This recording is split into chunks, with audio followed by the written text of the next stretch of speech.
Chapter 4. Cave Kids. Jack and Annie crept to the cave and peeked inside. A small flame danced from the bed of glowing coals.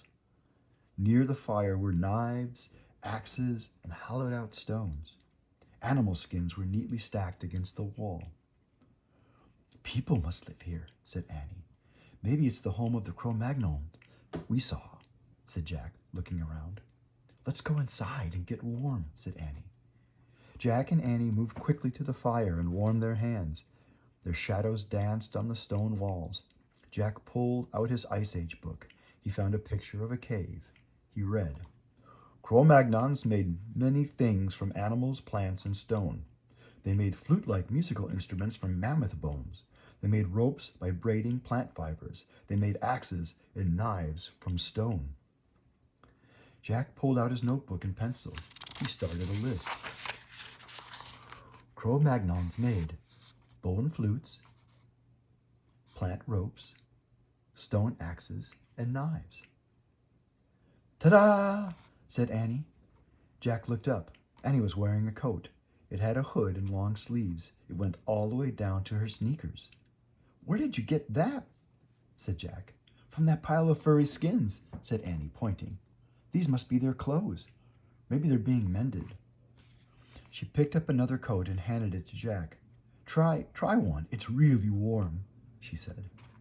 Jack put his backpack and towel down on the hard dirt floor and slipped on the coat. It did feel very warm and soft. "We look like cave kids," said Annie. "Squeak!" Peanut peeked out of Jack's pack lying on the floor. "You stay in there," said Annie. "There's no teeny coat for you." Peanut vanished back into the pack. "I wonder how they made these coats," said Jack. He turned the pages in the book until he found a picture of Cro-Magnon women sewing.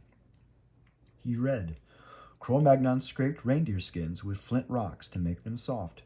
They used bone needles to sew the skins together for clothing." Jack added to his list, "reindeer clothes."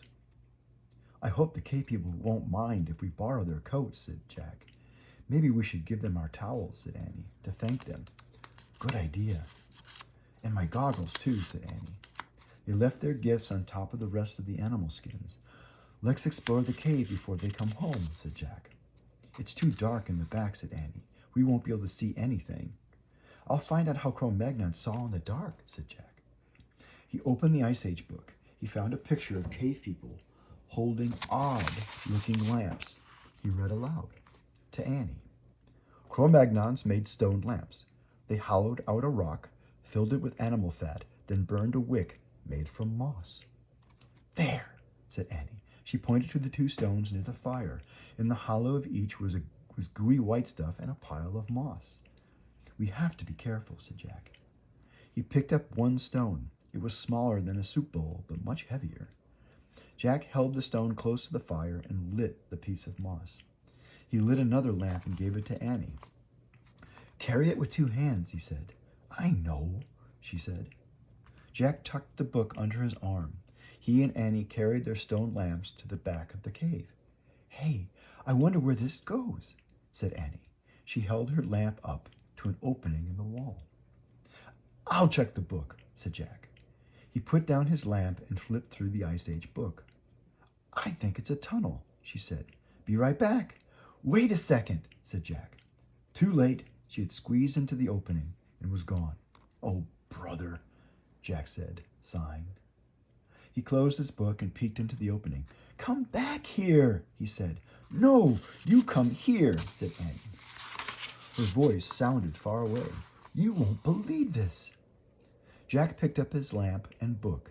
He ducked into the small tunnel. "Wow," came Annie's voice. Jack could see her lamp flickering at the other end. Crouching down, he hurried toward her. At the end of the tunnel was a huge cavern with a high ceiling. Annie held her lamp close to the wall. "Look," she said. Her voice echoed. Animals were painted on the wall in strokes of red and black and yellow. There were cave bears and lions, elk and reindeer, bison and woolly rhinos and mammoths.